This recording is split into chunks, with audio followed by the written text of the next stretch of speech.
नमस्कार, म तपाईहरुको सहयात्री विनोद दैलेखी तपाईहरुको माझमा आइसकेको छु। अनि आज चाहिँ के छ भन्दाखेरि एउटा नयाँ सूचना प्रकाशित गर्नको लागि आएको।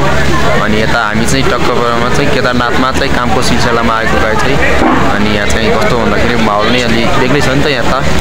अनि नेपाली दाजुभाइहरुलाई के भन्न चाहन्छु भनेपछि हाम्रो यता केदारनाथतिरको अलिकति मौसम परिवर्तन भएको छ। अनि यहाँ मौसम परिवर्तनको कारणले गर्दाखेरि तपाईहरुलाई अब स्वास्थ्यमा खराबी नआओस् है। स्वास्थ्यमा खराबी आयो भने चेक जाँच गर्नु होला। अनि स्वास्थ्यलाई एकदमै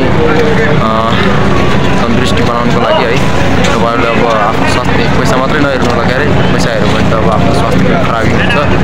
अनि त्यस कारणले गर्दाखेरि तपाईहरुलाई आफ्नो पहिला स्वास्थ्य राम्रो भयो भने पछि अनि अरु राम्रो हुन्छ है। अनि यहाँको माहौल एकदमै ठिक लागेको छैन हैन। यही स्वास्थ्यको अब मौसमकै कारणले गर्दाखेरि धेरै जनाहरुले अब आफू गुमाइसक्नु भएको छ है।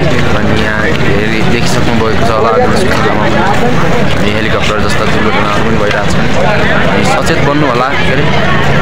Good lock.